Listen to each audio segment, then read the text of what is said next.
Bonjour à tous. Merci beaucoup d'avoir répondu présent. On va commencer maintenant parce qu'il y a déjà beaucoup de gens qui sont là.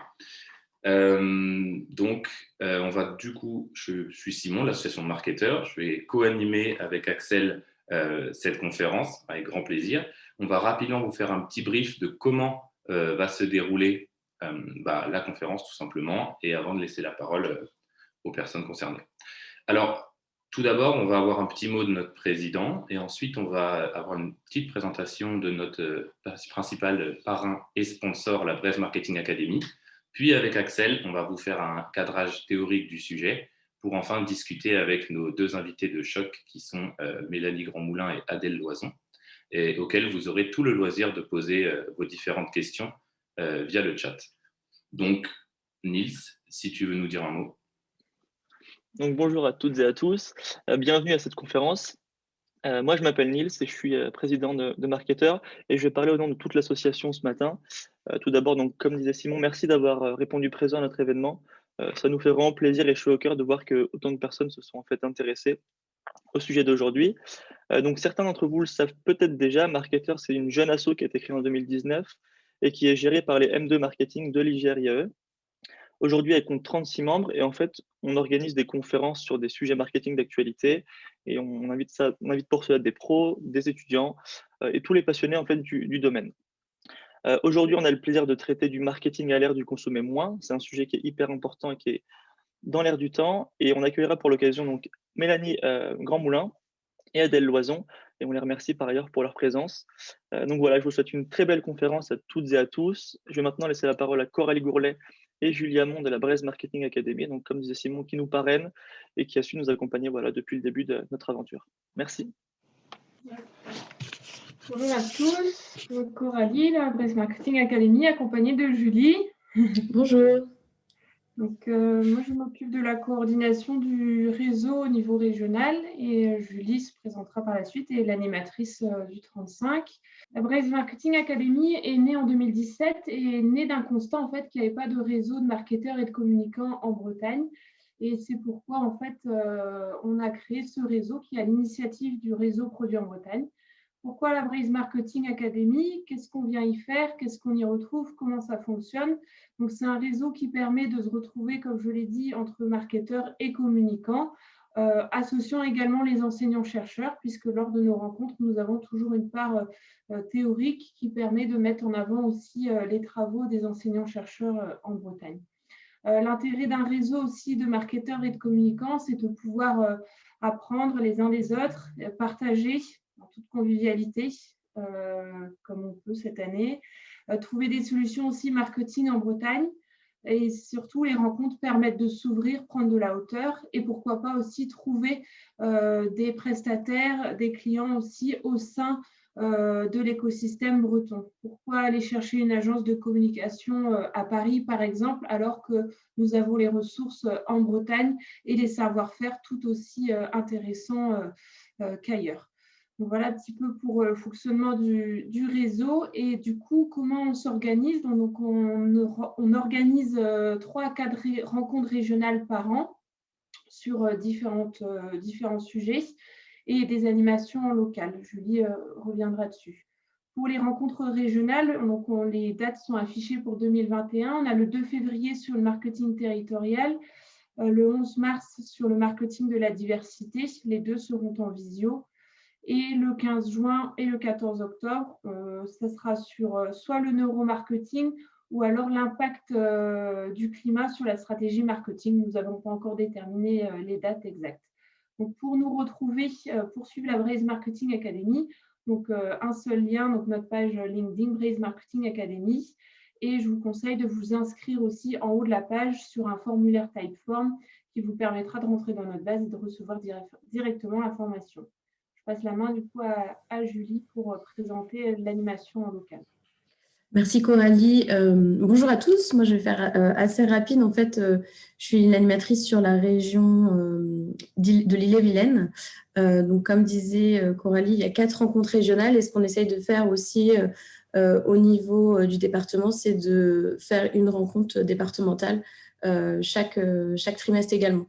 L'idée, c'est pour les gens qui ne peuvent pas forcément se déplacer aux rencontres régionales de redescendre une partie des informations qui ont été présentées au régional et peut-être aussi faire la partie témoignage qui soit aussi plus axée avec des acteurs du territoire au niveau du département. Donc voilà, n'hésitez pas vraiment, comme le disait Coralie, à nous suivre sur LinkedIn. On y partage vraiment toutes les informations. Et dans le cadre voilà, de l'Ille-et-Vilaine, on est très heureuse aussi de parrainer l'association Marketeur et d'être présente à cette premier événement. Alors en visio, bien sûr, mais c'est vrai que c'est quand même important de continuer à partager autour du marketing. Donc, petit aussi appel à candidature, on cherche un deuxième animateur sur le 35. Donc, si jamais cela vous intéresse, n'hésitez pas à nous contacter via justement le groupe LinkedIn. Je vais relaisser la main à l'équipe et puis profitez bien de cette conférence.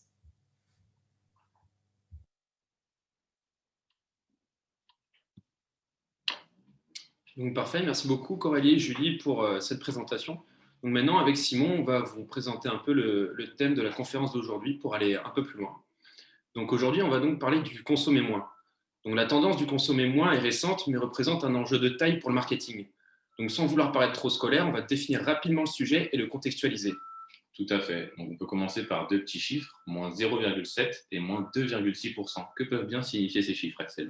Alors très certainement une baisse de consommation des différents secteurs. Eh bien, tout à fait. C'est, selon l'INSEE, en 2018, moins 0,7%, l'évolution en volume de l'achat d'alimentaire en France. Et moins 2,6%, ça représente, lui, la baisse de consommation d'articles d'habillement et de chaussures. Ce sont donc deux évolutions négatives qui illustrent très bien le début de la déconsommation en France. Donc, la déconsommation, concrètement, qu'est-ce que c'est ? Alors, pour bien le comprendre, il est important de distinguer deux types de déconsommation. Donc, premièrement, la déconsommation subie, ou aussi appelée économique. Donc, elle s'explique principalement par une conjoncture économique peu favorable, ayant pour conséquence de diminuer le pouvoir d'achat des consommateurs. Et en deuxième point, la déconsommation volontaire, ou aussi appelée sociologique. Donc, elle s'observe plutôt sur le long terme et correspond au choix délibéré d'un individu de réduire sa consommation, et ça généralement suite à la prise en compte de préoccupations sociétales et environnementales. Et dans notre société aujourd'hui, on constate une direction vers une déconsommation dite volontaire. Et c'est sur ce concept que nous allons nous pencher aujourd'hui. Donc pour bien saisir tout le cheminement qui nous a amené jusqu'à cette déconsommation, on va vous faire une rapide rétrospective de l'évolution de la consommation en France. Donc on va commencer en 1945. C'est l'après-guerre et ce sont donc les fameuses 30 glorieuses. La croissance économique est forte et le niveau de vie des ménages grimpe en flèche. La société de consommation explose donc. Il y a des nouvelles techniques de production qui sont dites de masse et qui sont peu coûteuses qui apparaissent. C'est aussi le développement de la grande distribution. Les ménages, ils ont donc un accès simplifié et plus rapide aux produits qu'on pourrait qualifier de consommation courante. Puis, en 1975 et jusqu'en 2008, la croissance va ralentir, mais l'évolution technologique va permettre de produire en masse à prix réduit. Et c'est la solution qui est choisie pour augmenter sa rentabilité tout en continuant à attirer de nouveaux clients. C'est donc la naissance, cette fois, de la consommation de masse. Les ménages ont accès à tous les produits et services rapidement et simplement. Et certains concepts leur permettent même d'avoir accès à prix très réduits, comme l'explosion du discount, par exemple, avec l'émergence d'enseignes de grande distribution, comme par exemple Leclerc. Puis après, en 2008, là, tout s'écroule. L'ascension de la consommation est brusquement freinée par la crise financière. Donc là, il s'ensuit une diminution du pouvoir d'achat et donc de la consommation des ménages. Donc 2008, ça marque vraiment le début d'un changement. Les consommateurs prennent conscience des effets néfastes de la surconsommation, mauvaises conditions de travail, délocalisation, pollution, les déchets. Et beaucoup se questionnent et un retour à l'essentiel se fait ressentir. Les consommateurs se tournent vers des produits plus sains pour leur santé et l'environnement. Ils ont envie de naturel et de local. Là, on parlera grossièrement d'une envie de consommer mieux. Ils ont aussi surtout envie de transparence et d'honnêteté de la part des entreprises. Donc cet élan s'accompagne à présent, en 2021, d'une volonté non seulement de consommer mieux, mais aussi de consommer moins. Et beaucoup de personnes critiquent et remettent en question cette société de surconsommation dans laquelle nous vivons actuellement. On a donc un enjeu qui est énorme parce que la remise en question et donc c'est de la volonté en soi de changer toutes nos habitudes de consommation pour un mode de vie qui serait plus sain et durable, c'est au cœur des discussions. Et la crise sanitaire qu'on a vécue cette année n'a fait que renforcer toutes ces attentes. Les gens l'ont pris comme une preuve que les choses dysfonctionnaient. Puis conjuguer marketing et déconsommation, c'est complexe. Un paradoxe se pose alors. L'essence même du marketing est d'influencer le comportement des consommateurs pour faire du profit. autrement dit, d'inciter à la vente. Mais avec une tendance à la déconsommation, comment les entreprises peuvent-elles faire pour continuer d'inciter à acheter tout en répondant aux nouveaux besoins des clients? Les entreprises doivent donc réussir à adapter leurs produits et services pour s'inscrire dans cette nouvelle démarche de la déconsommation et donc développer une nouvelle stratégie marketing ou du moins adapter leur stratégie marketing existante, et cela tout en gardant la même qualité d'offre et en restant cohérent avec l'histoire et les valeurs qui ont construit ce qu'elles sont aujourd'hui. Et c'est donc à ce prix qu'elles pourront se différencier sur cet axe de la déconsommation. Et c'est donc pour développer des pistes de réflexion sur ces différentes problématiques que nous accueillons aujourd'hui nos deux invités afin qu'elles nous livrent leurs ressentis et leurs expériences. Donc, merci beaucoup à toutes les deux d'avoir accepté notre invitation. Nous allons commencer par Mélanie Grandmoulin, fondatrice de l'entreprise Albertine en Consigne. Et dans un second temps, nous laisserons la parole à Adèle Loison, fondatrice de la Fabrique du Mouchoir. Donc, bonjour Mélanie, est-ce que vous pouvez commencer par vous présenter, vous et votre entreprise? Bonjour à tous les deux. Déjà, merci pour l'invitation. Je suis ravie d'être là et de vous voir tous aussi nombreux. Albertine en Consigne, c'est la livraison à domicile de produits bio, locaux et 100% consignés sur Rennes et 10 km autour. Le concept est simple et on réinvente rien. On remet la consigne au goût du jour. Et donc, en fait, le matin, on va chez les producteurs et on récupère les produits et on les livre l'après-midi chez les consommateurs. Quels sont des produits? Ce sont des produits qui sont très simples et peu transformés, comme du lait, des yaourts, des œufs, de la bière en vrac, des jus, tout ce qui est aussi miel, enfin voilà, tout ce qui est produit dans les campagnes rennaises pour les urbains rennais, quoi. En rapide. Ok, merci. Et avez-vous remarqué ce changement de mentalité qui s'est opéré en France, vous, sur les manières de consommer? Alors oui, pour le remettre dans le contexte, Albertine en Consigne, moi je l'ai créé en mars de l'année dernière. En fait, j'avais ce projet en tête. Mais j'ai quitté mon emploi en janvier et en fait, je commençais à aller voir les producteurs pour savoir comment est-ce que je pouvais mettre ce système en place de vraiment retour de la consigne. Et du coup, le confinement est tombé en mars, donc je me suis lancée de façon très précipitée et sans tout le socle. Mais ça m'a au moins mis le pied à l'étrier. Et là, j'ai vu en effet que en fait, les consommateurs étaient présents puisque le service, il était vraiment très basique. Hein. C'était juste une page WordPress avec un Google Forms pour prendre les commandes et une livraison 3 jours après, on ne sait pas trop à quelle heure.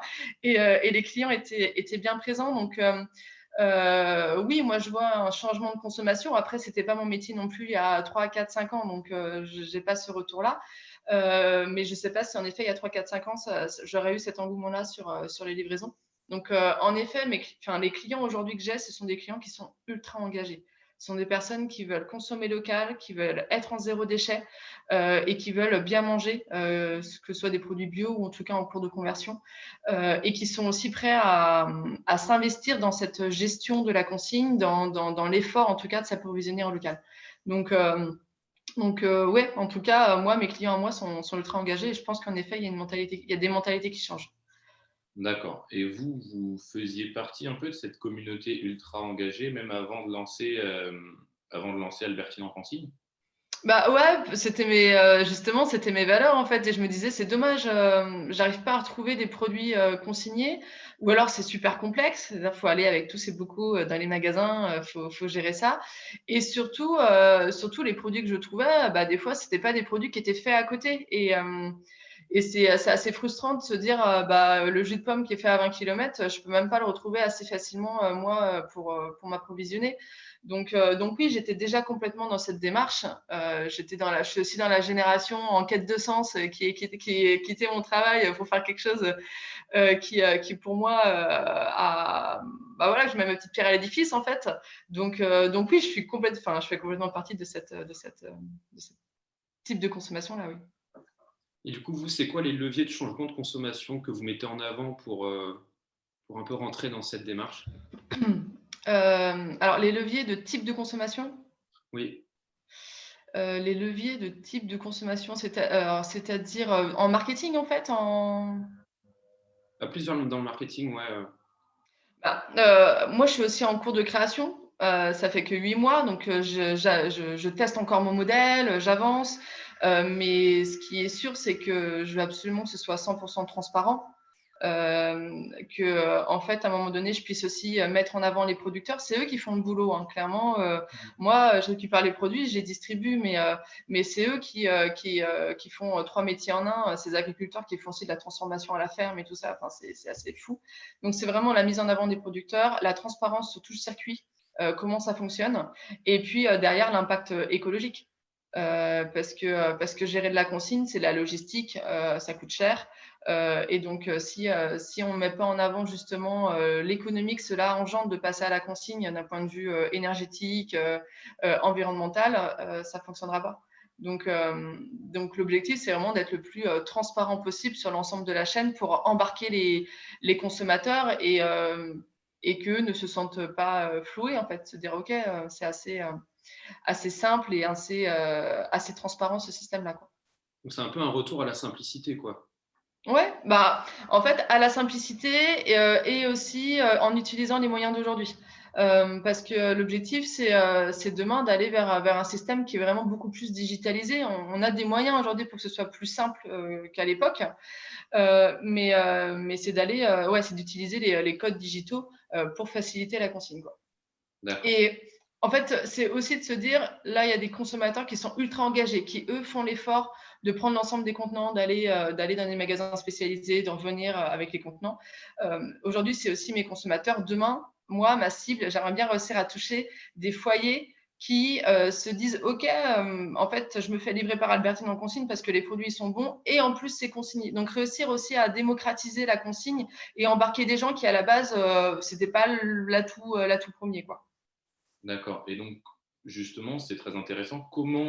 Qu'est-ce que vous allez mettre en place pour toucher des gens qui sont du coup moins sensibilisés déjà aux valeurs que vous véhiculez? Parce que dans un sens, toucher des consommateurs qui sont déjà c'est un peu plus simple pour se créer une base de départ. Et comment vous allez étendre cette stratégie-là? Ou du moins, vous pensez le faire? Ouais, alors en fait, justement, c'est là aussi l'enjeu. Pour moi, c'est de me dire que vu que le service, j'ai envie qu'il soit ultra simple. Et vu qu'il est ultra simple et qu'il y a une praticité d'utilisation, c'est là où je vais réussir à engager des consommateurs, en fait. C'est me dire, d'accord, là, je travaille avec je commande chez Albertine en consigne parce que ça arrive devant ma porte, parce que automatiquement, chaque semaine, c'est le même panier qui arrive et je n'ai pas forcément besoin de repasser commande. Et voilà, c'est parce que c'est simple et efficace que je reste chez Albertine en consigne. En plus, super, elle récupère les contenants vides, c'est trop bien, ça me fait moins de déchets. Voilà, mais ce n'est pas l'argument majeur. Donc, c'est comme ça que j'essaie de les toucher. C'est un peu à l'Amazon, hein, avec leur système ultra rapide, mais moi, j'essaierai de le faire de façon éthique le plus possible. Et du coup, vous avez dit que vous voulez élargir un peu votre clientèle et les types de personnes. Là, pour l'instant, c'est quel type de personnes, quelle tranche d'âge, par exemple, que vous avez en majorité dans vos clients? Aujourd'hui, en majorité, c'est des jeunes familles. Des jeunes familles de 30, 40 ans, rennais, qui ont 2-3 enfants. Voilà. Ok, ça marche. Et alors, si j'ai une cible aussi qui est un peu, qui est un peu à part, j'ai des jeunes étudiantes qui sont ultra convaincues par le zéro déchet. Et c'est là où moi je vois l'effort parce que mes produits ils sont plus chers que la grande surface. Enfin, là, moi je peux pas me battre entre quelqu'un qui met elle-même son lait dans une bouteille en verre avec le contenant et que je distribue. Forcément, il est beaucoup plus cher qu'une brique achetée en UHT à Leclerc. Et du coup, voilà, j'ai des jeunes femmes qui sont ultra engagées en zéro déchet et du coup qui font l'effort. Je pense, de sacrifier une partie de leur budget pour consommer avec moi. Et c'est là où je vois qu'il y a un vrai engouement aussi et un vrai engagement d'un point de vue écologique, quoi.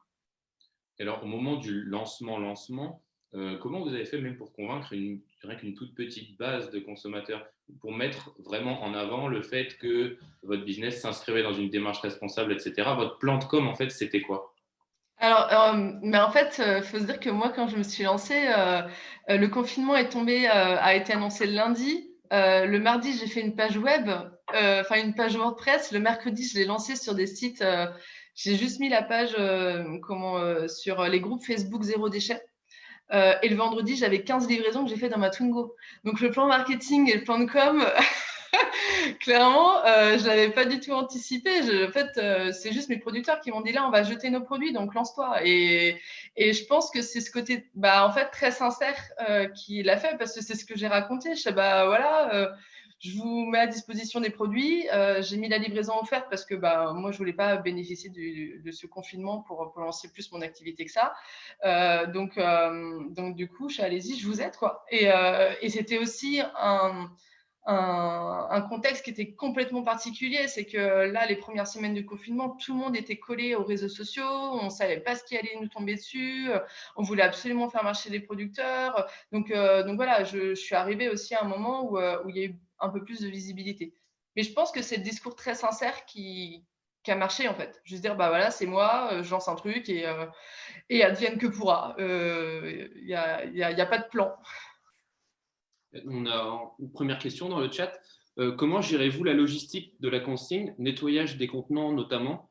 Est-ce que vous avez des prestataires? Ouais, j'ai des prestataires parce que c'est notamment le nettoyage de bocaux qui contiennent du lait, voilà, qui contiennent des matières qui sont vivantes, donc faut faire super attention. Et je travaille avec un ESAT qui est la feuille d'érable, donc la feuille d'érable qui aujourd'hui récupère déjà tout ce qui est papier, palette et tout ça. Et donc ils ont monté une station de lavage. Et aujourd'hui, avec les 8 mois d'Albertine en consigne, on a pu revaloriser plus de 10 000 contenants. Qui, du coup, au lieu d'être mis à la casse, ont été renvoyés chez les producteurs et réemployés. D'accord. Est-ce que pour vous, pour un business qui essaye de s'inscrire dans cette démarche non seulement du consommer mieux, mais aussi du consommer moins, est-ce qu'il est très important aussi de contrôler toute la chaîne, c'est-à-dire de contrôler du fournisseur au prestataire derrière qui va par exemple nettoyer les consignes? Est-ce que toute cette chaîne doit être contrôlée et doit être un peu sous ce prisme du consommer mieux ou moins? Ou alors est-ce qu'il vaut mieux d'abord se concentrer sur soi-même et ensuite étendre la chaîne? En fait, c'est là où c'est toute la complexité d'entreprises qui sont à impact. C'est comme ça aussi qu'on les appelle. Et surtout, moi, j'essaie de m'inscrire de plus en plus en économie sociale et solidaire, donc vraiment d'engager tous les parties prenantes. C'est que l'ensemble de la chaîne soit vertueuse. On ne peut pas se permettre, moi, la demande de vendre mes produits et derrière, en fait, de renvoyer mes emballages à Bordeaux pour que ce soit nettoyé parce que c'est moins cher à Bordeaux et que du coup, je paye du transport pour les faire venir. Non, ça n'a pas de sens. Moi, la consigne, si demain, elle part à plus de 200 km, d'un point de vue environnemental, ça n'a pas de sens. Donc, du coup, je ne le ferai pas. Mais c'est aussi complexe parce que ça m'empêche de faire plein de choses. Aujourd'hui, par exemple, je livre en véhicule diesel. Donc, je pollue en livrant. Mais c'est soit je livre en véhicule diesel et je me permets de me lancer, d'avancer, d'aller chercher de l'argent qui peut-être me permettront demain de livrer en triporteur, d'avoir plein de solutions différentes pour avoir moins d'impact, plutôt que aussi de me dire « Ah non, vu que je suis en véhicule diesel, je ne fais rien du tout ».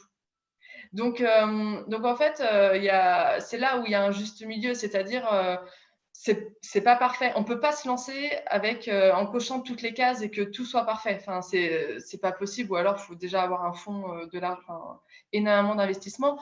Donc, je suis plutôt de me dire bon, c'est pas parfait, mais par contre, j'ai envie de faire mieux. Et pour me permettre d'avancer, j'utilise ces moyens-là. Donc non, voilà, faut quand même que la chaîne soit la plus vertueuse possible. Sinon, ça s'appelle un peu du greenwashing, quoi.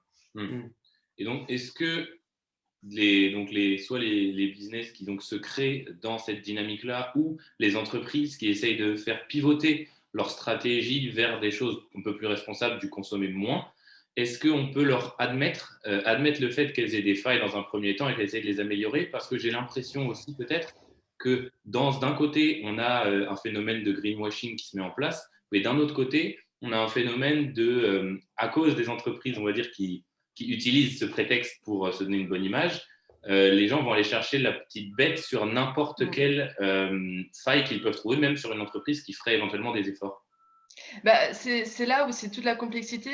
Hier, j'ai eu la chance de participer aussi à un colloque avec l'ADEME sur les entreprises transition énergétique. Et donc, il y avait des entreprises comme, il y avait monsieur Loïc Enaf qui était là, société de groupe Enaf en fait. Et c'est vrai que de se dire une société comme ça, comment est-ce qu'on arrive à la faire bouger? Et donc, tous étaient plutôt d'accord de se dire, en fait, il faut un peu oublier les critiques et essayer d'avancer petit à petit et être transparent.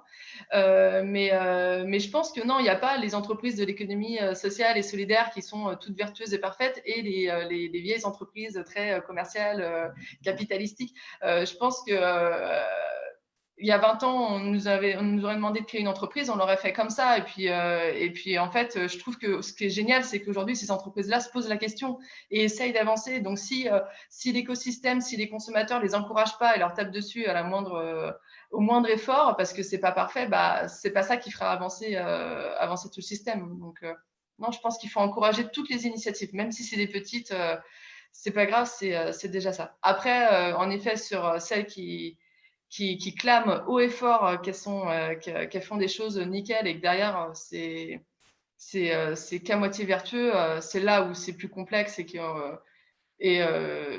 c'est dommage, quoi. C'est dommage parce que ça bouille la visibilité de celles qui essaient de bien faire. On a une autre question dans le chat. Comment prévoyez-vous de développer des éléments différenciants face à l'arrivée de concurrents ou de grands acteurs du marché ? Alors, en effet, ça bouge, il y a plein de concurrents qui arrivent. Donc, c'est très bien, déjà, parce que ça veut dire que les consommateurs sont là, que c'est prêt. Moi, comment est-ce que, en tout cas, j'essaie d'avancer, c'est vraiment de me dire, d'essayer d'impliquer toutes les parties prenantes et d'essayer de développer la consigne. La consigne aussi pour les producteurs. Donc, Demain, je pense pas que ça devienne une épicerie généraliste avec plein de produits et que je m'amuse à faire du code promo pour réussir à me différencier de la concurrence. Moi, voilà, l'objectif premier, c'est de développer la consigne et de la rendre accessible aux consommateurs de façon ultra simple. Donc, ça, c'est ma target. Après, il y a des concurrents qui arrivent, mais franchement, je pense qu'il y a de la place pour tout le monde. Donc, Et du coup, vous parlez de target, ça serait quoi les targets ultimes à atteindre pour avoir votre entreprise de rêve un peu ? Les targets ultimes, c'est de se dire qu'on arrive à créer un circuit court consigné sur Rennes. Voilà. Moi, et pas forcément qu'avec Albertine en consigne, parce que toute seule, je ne vais pas y arriver. Donc, c'est aussi pour ça que c'est intéressant de regrouper les efforts, de voir qui peut s'inscrire dans cette démarche-là. Mais vraiment, créer un circuit court consigné sur Rennes entre les producteurs et les consommateurs, voilà, ça c'est mon objectif. Et si ce modèle-là, du coup, on arrive à le prouver, à montrer qu'il est viable, rentable aussi, c'est de dupliquer sur d'autres villes. Ok. Est-ce que vous n'avez pas peur du léger paradoxe, ou du moins du problème qui peut se poser, dans le sens où on peut être tenté d'utiliser des techniques de marketing très traditionnelles, voire éventuellement un peu agressives, pour promouvoir un produit que l'on pense bon, mais est-ce qu'on ne tombe pas un peu dans la perte d'identité si on utilise des techniques de marketing agressives pour justement un produit qu'on essaye de développer de façon naturelle pour une consommation plus durable, etc. Alors là, c'est une très bonne question. En effet, est-ce qu'on fait du push marketing, même si derrière, il y a de la valeur sur notre produit? Quand je vois les concurrents, ils le font. Et ça me choque pas plus que ça, parce qu'en fait, en tout cas, sur la partie grande distribution, en marketing, on voit bien, il faut aussi être présent. C'est loin des yeux, loin du cœur. Et donc, si on n'est pas présent, les personnes n'achètent pas. Donc, à côté de ça, je connais aussi bien les techniques de communication de grandes enseignes dans la bio, et c'est vrai qu'elles ne communiquent pas beaucoup et elles continuent de croître. Franchement, je pense que là, je vais faire une réponse. Je n'ai pas une réponse type. Je pense qu'il faut respecter ses consommateurs et peut-être leur poser la question, quoi. En fait, leur donner le choix de s'inscrire, sur désinscrire. De quoi est-ce qu'ils veulent avoir comme information, quand, à quelle fréquence et sur quel sujet. On sait très bien que le marketing aujourd'hui, plus il est ultra ciblé et plus il fonctionne. Et du coup, si on donne le choix aux consommateurs d'être informés, à aucun moment donné, on est intrusif, en fait. D'accord. Donc, j'aurais plus cette réponse-là, mais il faut faut pas voir le marketing comme un grand méchant non plus, parce qu'il nous permet de… Non, mais aujourd'hui, c'est un gros mot hein, dans certains secteurs. Tu vois, tu fais du marketing. Et moi, je viens du marketing à la base. Donc On subit aussi. Bah voilà, non, mais et j'ai toujours clamé haut et fort, mais le marketing, c'est bien, ça aide juste en fait à proposer des services à des consommateurs de façon ultra adaptée. Après, c'est en effet la façon dont on l'utilise, mais non, je pense qu'il faut bien l'utiliser, mais il faut l'utiliser de façon ultra personnalisée et en accord avec le consommateur. Et est-ce que vous n'avez pas peur d'une, pas tout de suite, mais si jamais Albertine en consigne venait à toucher de plus en plus de gens, que vous vous rendiez compte qu'un marketing un peu plus push marketing sur votre nouvelle audience fonctionnerait très bien. Donc, on peut imaginer une division des communications, mais globalement, est-ce que vous n'avez pas peur aussi d'une division de votre audience entre les personnes qui étaient au départ très engagées et qui, je pense, peut-être aimaient plus le côté peu de marketing, très authentique, mes petites consignes, etc., et cette nouvelle audience qu'on pourrait faire croître et développer avec des techniques plus de push?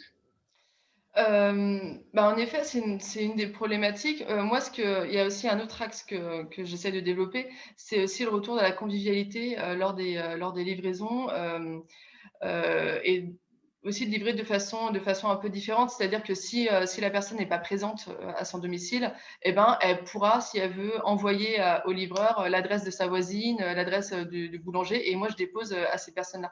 En fait, que ce soit que ça reste convivial et que ça reste humain dans la relation. Donc déjà, il y a ce côté-là que j'aimerais bien aussi que ça puisse être répercuté sur l'ensemble de la stratégie de communication. Et ensuite, quand Albertine va grandir et grossir, c'est un des risques, mais ça, c'est un des risques de toute entreprise. Donc, à part réussir à peut-être avoir des ambassadeurs qui font qu'on reste ultra engagé et on reste à taille humaine, c'est des choix qui devront être faits, ouais. Ok. Donc, du coup, jusqu'à à peu près 9h20, là, on va se consacrer aux questions du public, s'ils en ont. Donc là, on en a une encore dans le chat. Comment utilisez-vous les réseaux sociaux pour Albertine en consigne? Alors, les réseaux sociaux, comment je les utilise aujourd'hui, c'est vraiment très informatif. Il n'y a presque pas de push. Et je communique avant tout sur mes producteurs, voilà, quand il y a des choses qui se passent. Je crois que un des derniers posts, non, c'était sur Présenter l'offre, mais il y en a très peu. Sinon, c'est voilà, il y a eu 2 vélages la nuit dernière et chez les vaches à la rue et je mettais des petites photos. Donc, c'est vraiment parler des producteurs, parler de la consigne, parler de l'engagement écologique, des bienfaits du retour à ce circuit court. Donc voilà, c'est plus de l'information. C'est vraiment plus en storytelling et raconter la vie de l'entreprise que de l'acquisition, quoi. Je fais quasi pas d'acquisition aujourd'hui. Ok. On a encore une question du public.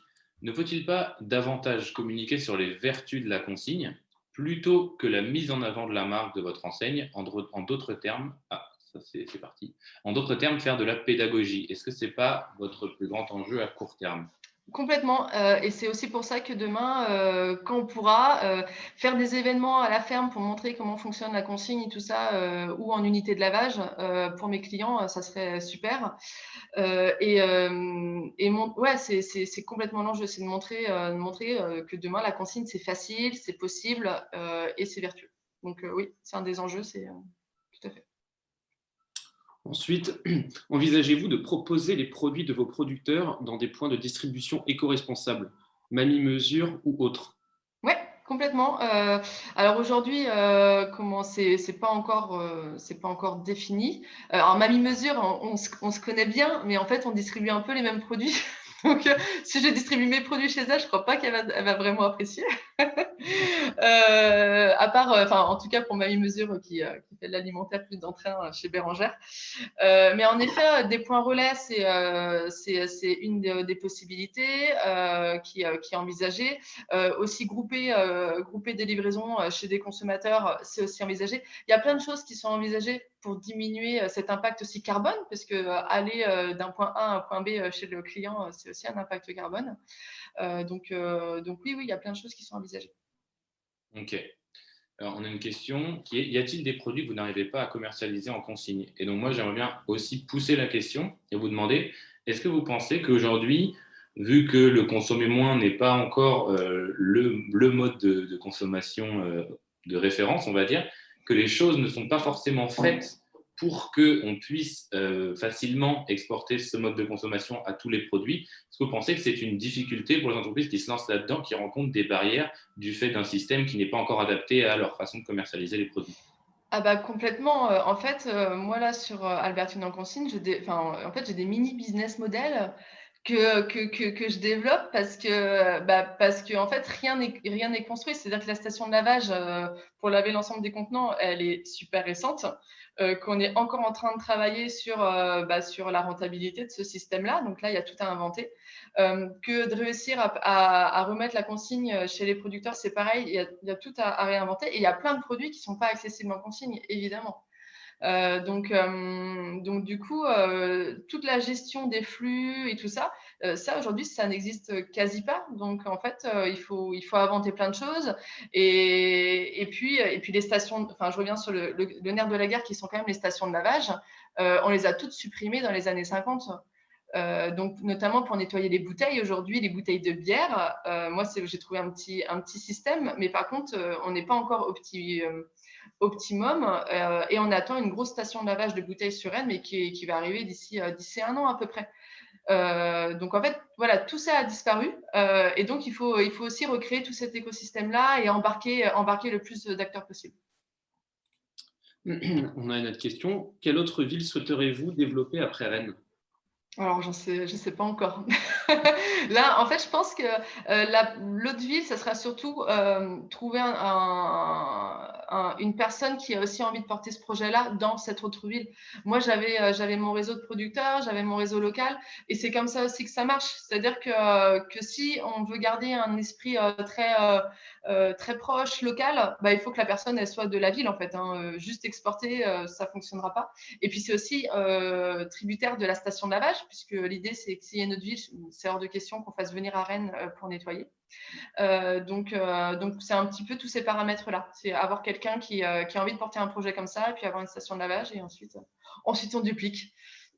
Ok, très bien. On a une autre question qui est quelles sont vos relations avec les acteurs publics de la ville? Donc, par exemple, la ville de Rennes, le tissu associatif. Et est-ce que vous considérez que globalement, c'est plutôt une force ou une barrière pour les initiatives comme la vôtre? Alors justement, je suis entre les deux. Et donc, je me rapproche de plus en plus en effet de la ville. Et là, j'ai rejoint TAC 35. Donc, je suis dans plusieurs incubateurs. Il y a le Village by CA qui est vraiment un accélérateur. Et à côté de ça, je suis chez TAC 35 qui est un incubateur spécialisé en économie sociale et solidaire. Et en effet, à partir du moment où on commence à travailler sur de la consigne, on commence à travailler sur des déchets qui normalement sont jetés, eh bien, j'essaie de voir pour impliquer de plus en plus les pouvoirs publics aussi sur ce sujet-là. Donc, on est en discussion. Ils sont plutôt à l'écoute, mais il y a plein de projets aussi qui fleurissent dans tous les sens. Donc voilà, là pour le coup, il y a encore plein de choses à construire pour que pour qu'on puisse intégrer tout le monde dans cette boucle-là, que ça reste vertueux, rentable et que ça puisse bien se développer sur le territoire. Okay. On a une autre question. Pensez-vous que le prix soit aussi un frein à la consommation du consommé bio local avec des consignes?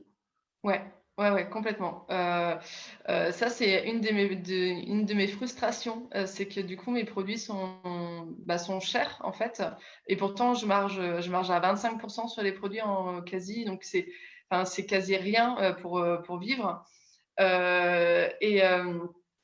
En fait, je me dis, c'est un peu comme la bio il y a 10 ans, c'est-à-dire que c'était inaccessible pour les foyers, mais vu qu'il y a eu un engouement, ça y est, c'est devenu accessible en grande surface et c'est devenu accessible d'un point de vue prix.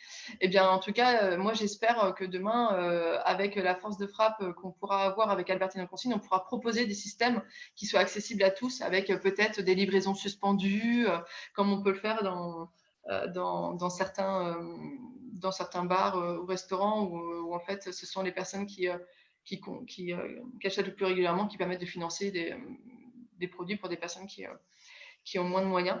Donc ouais, travailler sur de la consigne, en effet, moi je trouve qu'aujourd'hui les produits sont pas tous accessibles aux personnes qui ont peu de moyens. Donc oui, il y a un frein et il faut bosser dessus, quoi. Mais je pense que plus on est nombreux et plus les prix pourront baisser. Est-ce que vous pensez, bien qu'évidemment le but ce serait de démocratiser pour que les puits puissent être plus accessibles, est-ce que vous pensez aussi que le fait que ce soit éventuellement un peu plus cher, vous pouvez l'utiliser comme argument pour dire que ce type d'approvisionnement permet de réduire globalement la consommation, d'être dans le consommer moins? Et est-ce que vous pensez que ça peut être un outil marketing d'utiliser ça justement? Est-ce que vous utilisez l'outil du consommer moins dans votre politique de com ou pas trop? Alors, en fait, oui et non, parce que le consommer moins, c'est-à-dire que si d'habitude tu achètes un pack de lait dans ta grande surface pour ta famille et tes enfants, moi, tu continueras d'acheter aussi les six bouteilles de lait. En fait, tu vas pas moins consommer de lait. C'est ta consommation de tous les jours, c'est pour te nourrir. Donc ça, tu vas pas trop changer. Par contre, tu seras moins susceptible d'acheter d'autres produits parce que tu es sollicité dans les grandes surfaces. Et puis surtout, moi j'ai des produits qui sont très peu transformés, donc souvent c'est pour cuisiner. Et donc à partir du moment où on cuisine, du coup on consomme aussi moins de matières transformées, on consomme moins d'emballage et on optimise, on évite aussi tout ce qui est gaspillage alimentaire. Donc c'est un petit peu comme ça que je le vois. Et en effet, sur le prix, je dis il faut que les prix soient plus accessibles. Mais moi, quand je vois le travail que notamment Myriam fournit pour faire son litre de lait, je ne vois pas comment est-ce qu'elle pourrait être moins rémunérée. Et surtout, moi, je ne négocie pas les prix des producteurs. Aucun prix de mes producteurs n'est négocié. C'est au juste prix. Si c'est la valeur qu'eux, ils pensent mettre dans ce produit-là, je le prends, je marche dessus et je le vends. Plus nos producteurs derrière vivront bien, ils auront des conditions de travail décentes et plus le tissu aussi agricole s'emportera mieux et ça sera une boucle assez vertueuse, quoi. Mais c'est toujours dans un principe de transparence au final, quoi. Toujours, ouais, c'est vraiment l'objectif, c'est transparent chez les producteurs, transparent chez les clients. Et moi, je fais juste le passe-plat entre les produits, je les rends accessibles en fait. Ok. Je pense que sur un business model qui se lance comme ça, c'est pas dérangeant, mais est-ce qu'au bout d'un moment, ça va pas être un peu complexe d'associer le fait, donc par exemple, de pas forcer les gens à consommer une certaine quantité et de pas changer le prix de la livraison en fonction de ça? Il me semble qu'il n'y a pas de minimum d'achat, si j'ai bien compris, sur votre site. Et en même temps, éviter les potentielles dérives qui pourraient arriver si le business model s'étendait, de quelqu'un qui se fait livrer une bouteille de jus et qui oblige la camionnette ou je ne sais pas quel véhicule vous utilisez, à faire 10 km pour une bouteille de jus. Ouais. Alors en fait, en effet, là, moi, je l'ai lancé comme ça. Donc là, on va revoir toute la politique de prix. Parce que voilà, j'ai appris maintenant. Donc on va pouvoir revoir toute cette politique de prix et mettre un montant minimum d'achat. Après, quelqu'un qui me commande juste 1 litre, j'en ai très peu parce que aujourd'hui, c'est quand même des consommateurs qui sont engagés. Et puis, comment commander 1 litre et payer 4,50 € de livraison s'ils veulent, mais ça n'a pas de sens. Et si demain j'ai quelqu'un qui me commande juste 1 litre, je pense que je lui dis non en fait. À part si c'est sur mon chemin et que je passe devant, mais sinon ça n'a pas de sens. Et si ça n'a pas de sens, j'y vais pas, quoi. Ok. Merci beaucoup. On arrive au terme de notre échange. Donc, on va vous laisser aller livrer vos produits. Parce oui. On a bien compris, vous allez en tourner juste après. C'est ça, exactement. On vous remercie beaucoup d'être venu nous parler de votre entreprise aujourd'hui. Et on n'a plus qu'à vous souhaiter une bonne continuation et beaucoup de réussite dans votre projet. Merci à vous, merci pour toutes les questions. Et puis, je vais essayer de rester quand même un tout petit peu pour écouter Adèle parce que j'adore son produit aussi. Donc voilà. Très bien. Bon, merci à vous et puis à plus tard alors. Merci. On peut commencer à discuter avec vous, donc Adèle, si vous voulez mettre votre caméra et votre micro. Oui, bonjour à tous. Bonjour. Je m'excuse par avance parce que en parlant de livraison, moi j'ai une livraison de 500 mouchoirs qui débarque ce matin et qui est censée arriver avant 10h11. Donc ce sera une question d'1 minute, mais je vous laisserai sûrement un coup de vent. Désolée. Il n'y a pas de souci. Merci beaucoup d'être là en tout cas. Et pareil, est-ce que vous voulez bien vous présenter rapidement, vous et la fabrique du mouchoir? Oui, Et ben, du coup, je m'appelle Adèle Loison, j'ai 28 ans, je suis rennaise et puis pendant mes études, je suis partie à Paris dans une école de commerce et j'ai pas mal voyagé. J'ai commencé ma carrière dans l'industrie automobile en Allemagne, donc chez des gros groupes comme BMW. Et puis, je suis revenue à Rennes, je suis retombée amoureuse de la ville il y a 3 ans à peu près. J'ai travaillé chez Klaxoon et bah, moi j'étais en charge de développer le marché allemand chez eux. Donc un petit peu intrapreneuriat, on va dire. Moi, j'ai toujours été attirée par le côté entrepreneurial. J'avais fait un master donc en entrepreneuriat international. Et puis, bah, les choses se sont faites un peu comme ça. Et puis, j'ai commencé à travailler en entreprise. Mais un jour, j'ai eu un déclic.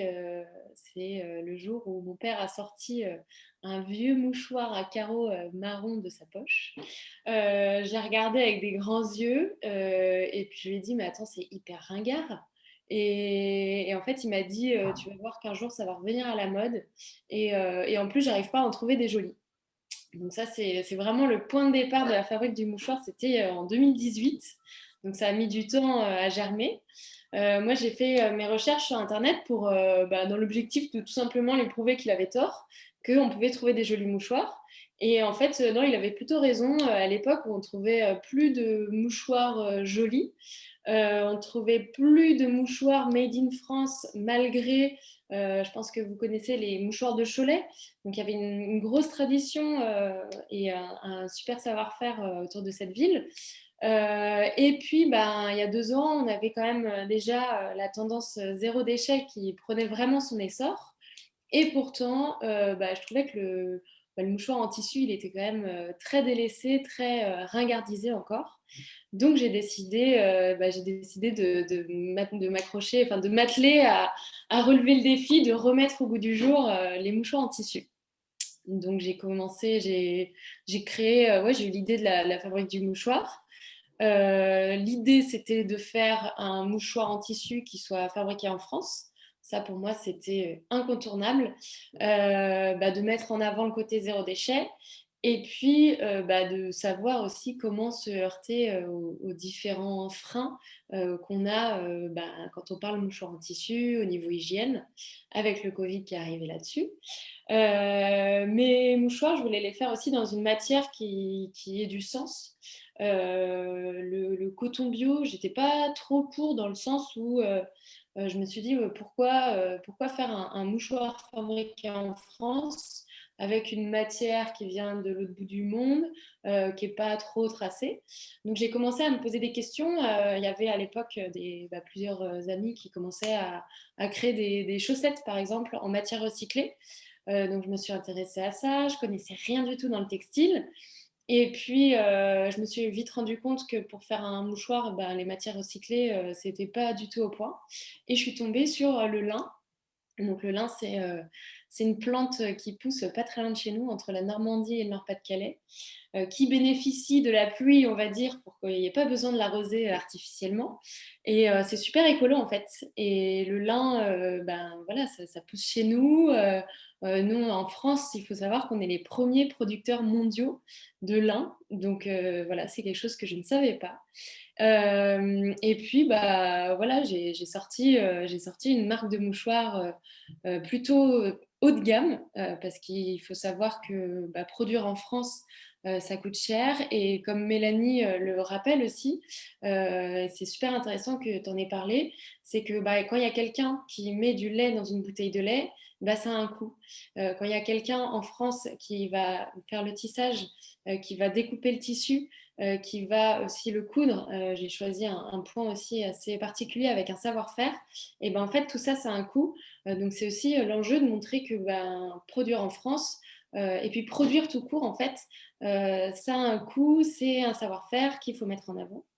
Donc voilà, la fabrique du mouchoir, c'est une marque, on va dire, pour résumer, haut de gamme de mouchoirs en tissu. Et moi, j'ai 2 objectifs. C'est d'en faire, la référence du mouchoir en tissu. Donc, quand on se dit mouchoir en tissu, on pense à la fabrique du mouchoir. Aujourd'hui, il n'y a pas vraiment de marque forte. Et deux, ça va être la marque aussi. Enfin, mon objectif, c'est de faire réutiliser les mouchoirs aussi qui dorment dans nos placards. En parlant de mon projet partout, je me suis rendu compte que les gens, ça leur évoquait énormément de souvenirs quand on parlait de mouchoirs en tissu. Et ça, j'ai trouvé ça génial. Et du coup, c'est pour ça que je pousse aussi les gens à aller appeler leurs grands-parents, leurs grands-oncles, leurs grandes-tantes, leurs parents pour leur dire qu'est-ce que tu as fait de tes mouchoirs en tissu, et puis leur raconter des histoires et pourquoi pas les réutiliser et les remettre en circulation. Voilà. En fait, là, avec le un peu consommer mieux, consommer moins, il y a aussi la nostalgie qui rentre en compte. Donc, ça devient presque une force pour votre entreprise. Oui, totalement. C'est vrai que on me dit souvent le mouchoir, c'est comme une Madeleine de Proust. La nostalgie, c'est une des valeurs de la fabrique du mouchoir. C'est d'avoir ce petit objet qu'on a avec nous, qui est doux en plus, qui nous rappelle, voilà, je pense qu'on a tous des anecdotes assez rigolotes du grand-père qui se mouche en faisant un bruit de trompette, de la grand-mère qui sort délicatement son mouchoir de sa manche, de notre ami voilà, qui met des petites huiles essentielles sur le mouchoir. C'est ouais, le souvenir, les émotions, la nostalgie. C'est de montrer aussi tout simplement que quand on parle mouchoir, on parle presque automatiquement rhume. Mais qu'en fait, il y a plein de situations au quotidien dans lesquelles on peut éviter de jeter un mouchoir en papier et qu'on peut utiliser un mouchoir en tissu. Vous allez au travail le matin, vous avez la petite goutonnée après avoir pris le vélo, être rentré dans l'ascenseur, vous avez un changement de température. Pas besoin de prendre un mouchoir en papier, vous pouvez utiliser un mouchoir en tissu. Vous transpirez un petit peu sous votre masque, et vous pouvez vous éponger avec un mouchoir en tissu. Vous avez une émotion, ou alors vous participez à des grands moments, des mariages. Vous avez votre mouchoir en tissu qui vous accompagne. Mhm. Et est-ce que justement, cet avantage du fait que pour une utilisation, on va dire, comme ça, par exemple, la boutonner le matin, comme vous venez de le dire, est-ce que vous mettez en avant le fait que le mouchoir en tissu est plus adapté dans votre stratégie marketing? Est-ce que vous le mettez en avant du fait que ça ne sert à rien, encore une fois, de prendre un mouchoir qui va être jeté? Il suffit d'utiliser des produits qui sont réutilisables. Est-ce que dans ce sens-là, est-ce que vous prenez le consommer moins dans votre stratégie marketing? Oui, bien sûr. En fait, il y a un chiffre que je ne vous ai pas donné, mais qui moi aussi, m'a fait me décider assez rapidement sur le fait que c'était intéressant de se mettre au mouchoir en tissu. En France, tous les ans, on jette 30 milliards de mouchoirs en papier. Donc, ça correspond, en gros, c'est un chiffre qu'on obtient en faisant à peu près un mouchoir par Français par jour. Et je pense qu'il y a largement des jours où on peut éviter de jeter du papier. Et oui, pour moi, c'est ce que je mets en avant, c'est de montrer que le mouchoir, il n'est pas souillé, qu'en plus, on a de plus en plus l'habitude d'utiliser des produits réutilisables. On voit nos masques, on voit aussi les culottes de règles. En fait, tous ces produits-là font que le mouchoir en tissu fait vraiment sens, quoi, et qu'il est totalement légitime. Et voilà, ça fait partie d'une consommation plus réfléchie. Je ne veux pas pointer du doigt non plus ceux qui utilisent des mouchoirs en papier. Je pense qu'on a tous, on les utilise tous. Moi, j'ai eu ce déclic-là, donc forcément, oui, je me suis mise au mouchoir en tissu. Après, ce qui est intéressant aussi, c'est quand je parle avec des gens qui utilisent des mouchoirs en tissu, pour rien au monde, ils feraient machine arrière et reviendraient au papier. Donc ça, c'est hyper intéressant, c'est que au niveau de la douceur, des irritations, ils en ont plus. Ils trouvent ça aussi tout simplement bête de jeter un mouchoir en papier. Et puis au niveau de l'entretien, vous le glissez dans une machine à laver, il ressort, il est propre et puis vous le réutilisez. Et du coup, dans votre entreprise, comment vous faites pour mettre en avant un peu toutes ces valeurs du réutilisable, de l'écologie, tout ça? Ça parle. Moi, je vends un seul produit, c'est un mouchoir en tissu. Donc, effectivement, dès qu'un client vient m'acheter un mouchoir, c'est que aussi, lui, il a ses valeurs. Alors, souvent, ce qui est rigolo, c'est que dans mes clients, j'ai un peu de tout. Je vous avoue, je ne m'attendais pas. Enfin, dans ma tête, c'était les urbains entre 35 et 45 ans qui utilisent des couches réutilisables pour leurs enfants, qui ont déjà ces habitudes-là de consommer moins. Et en fait, il y a eu beaucoup de nostalgiques qui sont venus vers moi, de gens qui ne trouvaient plus de mouchoirs en tissu. Et puis aussi, en fait, moi, j'ai choisi de faire des mouchoirs tous sobres et élégants. Des gens qui hésitaient à franchir le pas et qui se sont dit, je vais m'offrir un bel objet. Voilà, un bel objet que j'aurais envie de sortir. Et là on a, on a des 50-60 ans et puis on a des 25-30 ans qui veulent se mettre à consommer moins, quoi. C'est marrant, les gens dans le chat ont des retours d'expérience et partagent un peu leurs vieux souvenirs des mouchoirs en tissu. On voit que ça impacte tout de suite les gens. D'ailleurs, dans le chat, n'hésitez pas si vous avez des questions à poser à Adèle. On est là pour ça. C'est ça qui est chouette avec le mouchoir, je trouve, c'est que c'était une conclusion que j'en avais tirée de ma première enquête que j'avais menée avant de lancer la fabrique du mouchoir. C'était que à l'époque, le mouchoir, il faisait pas forcément l'unanimité, mais par contre, dans tous les cas, c'est quelque chose qui fait réagir. Donc je trouve ça vraiment chouette. Et moi, je me posais la question, si quand on achète des mouchoirs en papier, si on est consommateur régulier, je ne sais pas, d'une marque en particulier, cette marque n'a pas à s'inquiéter particulièrement de notre réachat, parce que ça paraît évident qu'une fois que le paquet sera terminé, on va réacheter. Vous, cette problématique-là, vous l'avez par conséquent, vu que les produits sont réutilisables un certain nombre de fois, j'imagine, pendant des années.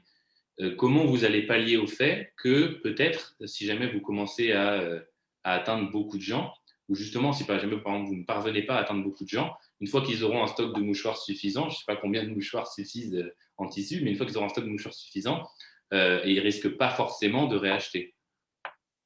Oui, en fait, c'est hyper intéressant. Le titre de la conférence, c'est le consommer moins. C'est comme si c'était un gros mot. C'est comme si pour les entreprises, c'était la catastrophe. En fait, consommer moins, non, c'est consommer plus intelligemment. Ce qu'il ne faut pas oublier aussi, alors déjà, moi, le jour où chaque Français m'achète un mouchoir en tissu, je pense que j'aurai d'autres soucis. Et il y a tellement plein de choses à faire que c'est vraiment pas la question que je me pose, dans le sens où oui, effectivement, c'est plus confortable, c'est moins cher d'acquérir des clients et de les fidéliser que d'en acquérir de nouveaux. Mais voilà, une personne peut acheter plusieurs mouchoirs pour les offrir aussi. C'est un produit que j'oriente pas mal en mode cadeau. Et puis, ce qu'il ne faut pas oublier, c'est qu'aujourd'hui, moi, j'ai un site e-commerce qui s'appelle lafabriquedumouchoir.com et qui est déjà capable de livrer partout dans le monde. Donc, c'est que le consommer moins, il est plus forcément... le marché est tellement immense.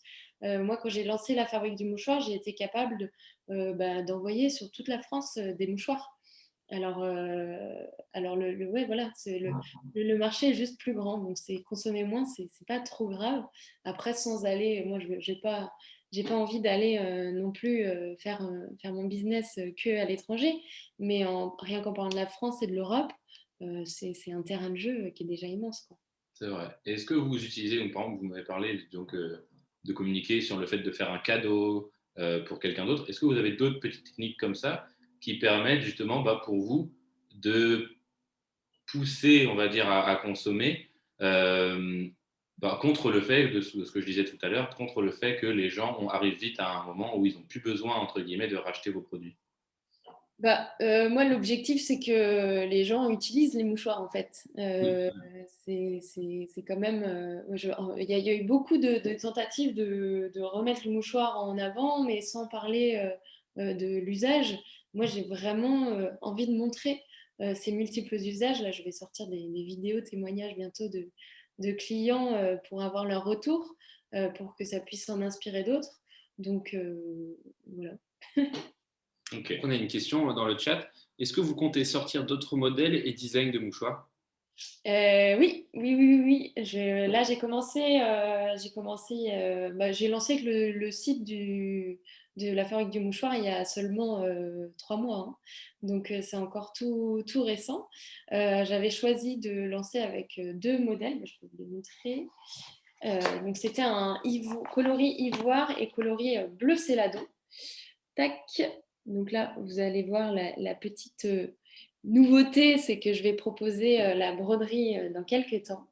Et oui, en fait, je voulais pas m'éparpiller et je voulais surtout pas que la fabrique du mouchoir soit vue comme une marque soit féminine ou masculine.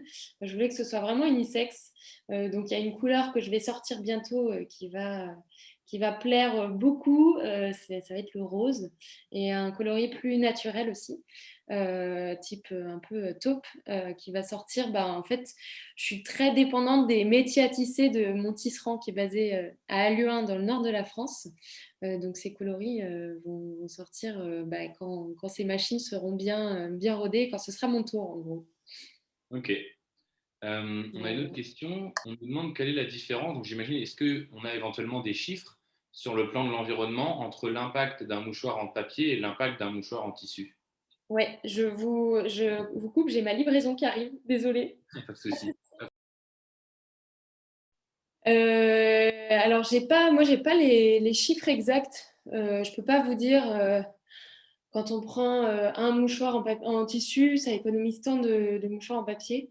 C'est en fonction de l'usage en fait. Après l'hiver, on a tendance à acheter un pack de mouchoirs ou des paquets de mouchoirs et on les jette à tire-larigot. Si vous achetez 5 mouchoirs déjà ou si vous utilisez 5 mouchoirs, vous allez voir que au final, vous réduisez drastiquement. Je ne veux pas dire un mouchoir en tissu égale 100 mouchoirs en papier ou 1000 mouchoirs en papier.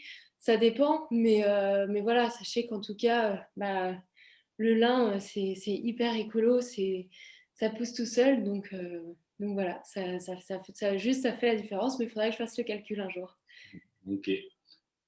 Est-ce que vous pensez qu'il serait intéressant d'éventuellement fabriquer des mouchoirs qui sortent du commun?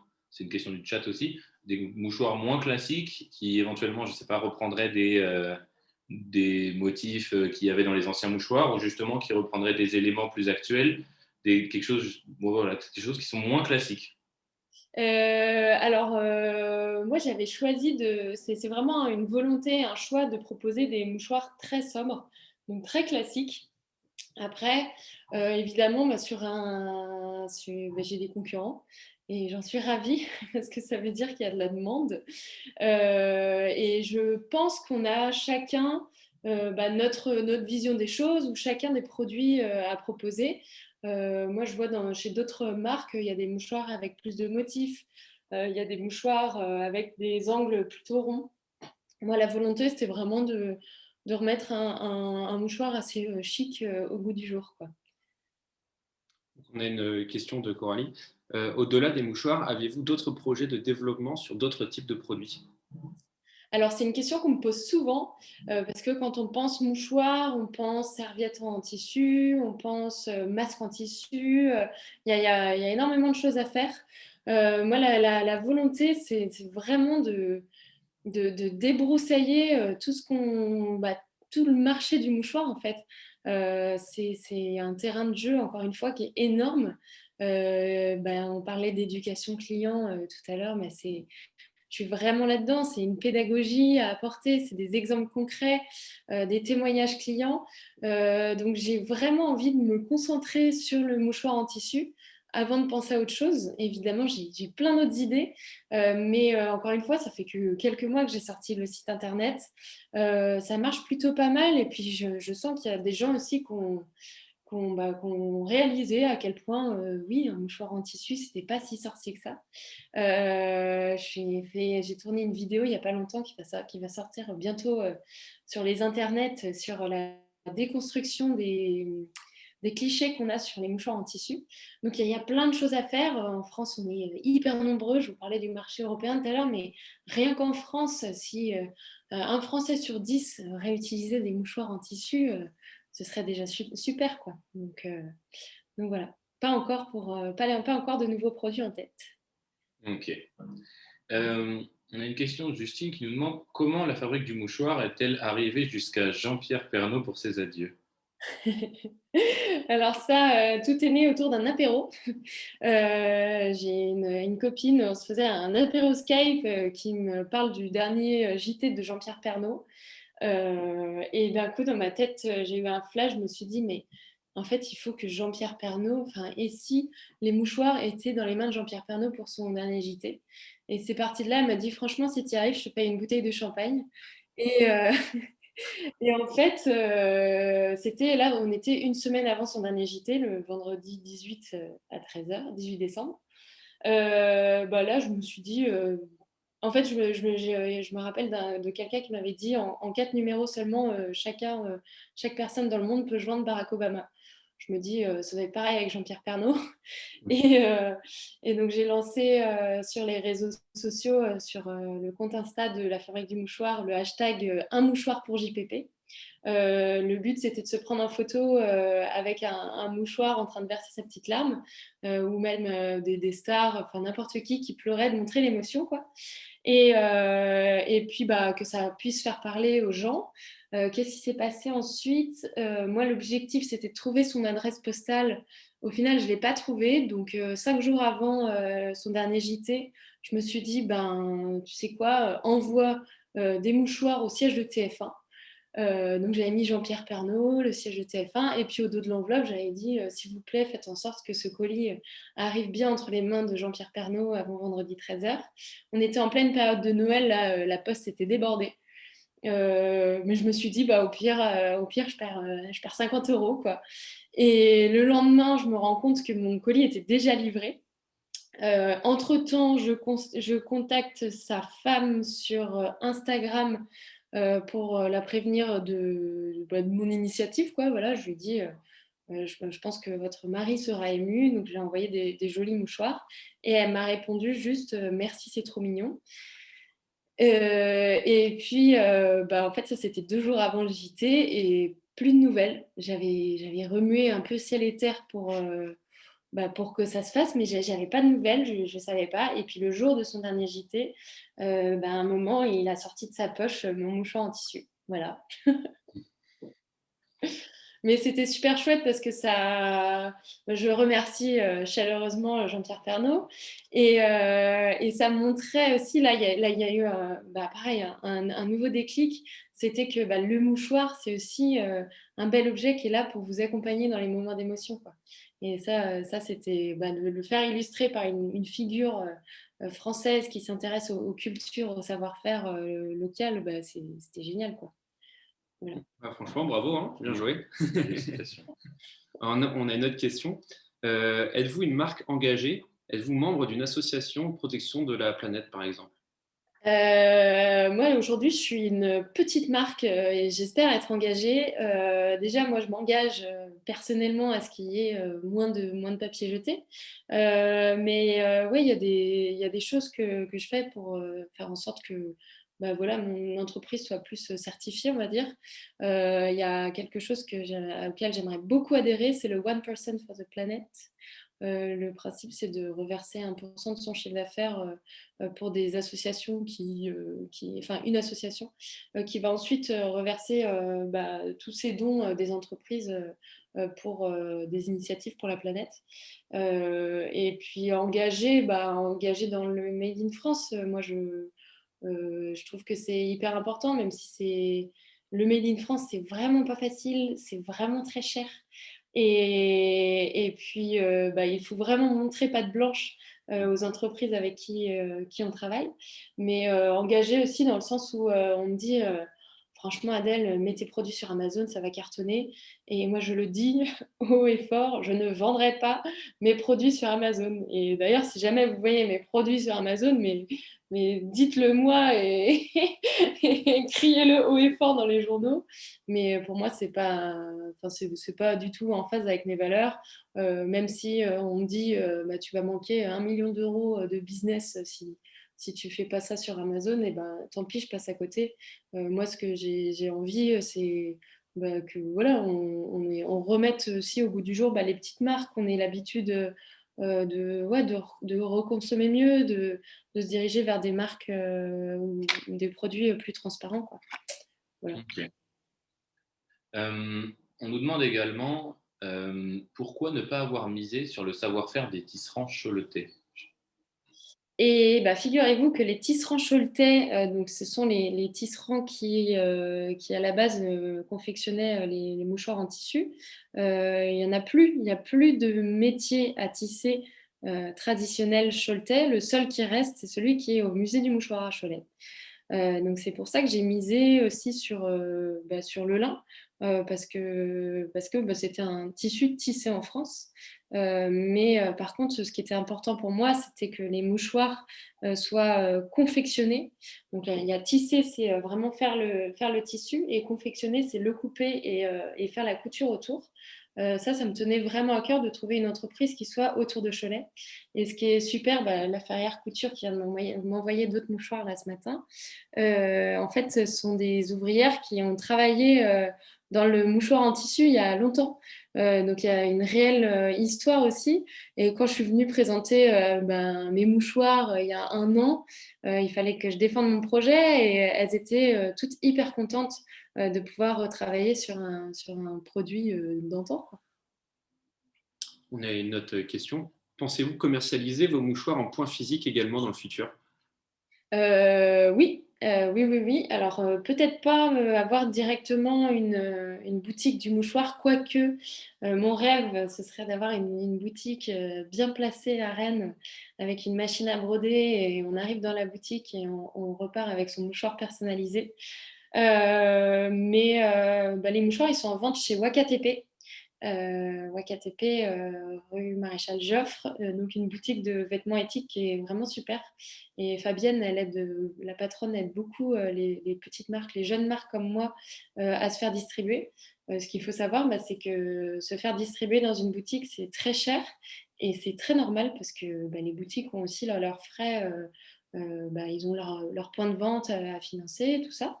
Mais pour nous, quand on fait du Made in France et qu'on on commande des petites quantités. Il faut qu'on ait un prix qui soit raisonnable, que les clients n'aient pas l'impression d'être volés. Et c'est souvent ce dont on a l'habitude quand on voit des produits Made in France. Mais je peux vous dire que pour y être, ça coûte super cher. Donc voilà, il faut faire attention à nos marges. Moi, je ne peux pas vendre à perte non plus dans plein de boutiques au prix de la visibilité. Donc c'est quelque chose que je suis en train de voir en ce moment, quelle décision je prends pour pouvoir vendre en boutique. Ok. Et qu'est-ce que vous répondriez à ceux qui disent qu'un mouchoir en tissu, c'est pas hygiénique, et surtout dans le contexte qu'on a aujourd'hui? Alors ça, c'est une vraie question, et je ne veux pas botter en touche, mais c'est se poser la question de comment on utilise le mouchoir. Déjà, un mouchoir en tissu, ça se change tous les jours. Un mouchoir en tissu, quand on l'utilise, et ça devrait être la même chose quand on utilise un mouchoir en papier, on se lave les mains directement après. Je pense qu'il y en a aussi pas mal qui remettent les mouchoirs en papier dans leur poche. Donc voilà, c'est aussi de se rendre compte de ce qu'on fait avec notre mouchoir en papier, et puis de dupliquer ça au mouchoir en tissu, mais de faire ça encore en mieux. On n'a pas toujours des bactéries, il faut qu'on fasse tous hyper attention, on se désinfecte les mains, et puis après, quand vous lavez vos mouchoirs, vous passez un petit coup de fer à repasser dessus, là vous éliminez toutes les bactéries. Mais le côté non hygiénique, ça c'est un super coup marketing aussi de toutes les entreprises qui ont fait les mouchoirs en papier, et ils ont hyper bien réussi leur coup. Donc moi, c'est à moi de relever le challenge aussi et de montrer que c'est pas dégueu les mouchoirs en tissu. Demandez aux gens autour de vous qui en utilisent. Vous allez voir qu'en fait ces gens-là, ils trouvent ça super, qui sont pas forcément plus malades que vous, et qu'ils ne refilent pas non plus leurs microbes à tout le monde. On a une autre question. Avez-vous rencontré vos producteurs de lin et êtes-vous en contact régulier avec eux? Alors, moi, les producteurs de lin, la plante, non, je ne les ai pas rencontrés. Par contre, mon tisserand, oui, je suis allée le voir donc dans le Nord. Mais les producteurs de lin, ça va venir au printemps. En gros, là, en ce moment, ils sont en train de planter le lin. Et puis, c'est une plante qui met 100 jours à pousser. Et en gros, au mois de juin, ça fait des jolies petites fleurs. Et c'est là où ils vont récolter le lin. Et je pense que c'est à ce moment-là que j'irai les voir pour vous faire un joli reportage et vous prendre des belles photos. Ok, bah, merci beaucoup. Malheureusement, on a encore énormément de questions, mais on va devoir couper par manque de temps. Ouais, vraiment, merci beaucoup à vous d'avoir pris le temps de venir et de nous présenter votre entreprise, répondre à toutes les questions qu'on avait à vous poser. Merci aussi à vous tous, public qui étaient présents pour animer cette conférence. On tient à vous dire qu'on va organiser une seconde rencontre courant mars. On n'a pas encore la date exacte, mais on vous tient au courant. Et si vous voulez rien manquer de l'actu, vous pouvez rejoindre nos réseaux sociaux qui vont être remis dans le chat de la conférence. Et enfin, s'il y a des éventuels employeurs qui auraient des offres de stage à partager à notre belle promotion de marketing motivée de cette année, on vous met aussi dans le chat un lien vers le book de notre promotion qui va vous permettre d'aller consulter nos profils si cela peut vous intéresser. Donc, merci à Mélanie qui est partie en cours de route, mais merci beaucoup. Merci Adèle d'avoir été là. Merci à tout le monde. Merci à vous. Franchement, c'était hyper bien organisé et c'était un plaisir. Si vous avez des questions brûlantes, n'hésitez pas à me les poser directement sur les réseaux sociaux aussi. J'y répondrai avec grand plaisir. On mettra vos réseaux sociaux également dans le chat et sur nos réseaux. Merci. Bonne fin de journée. Merci à tous. Au revoir.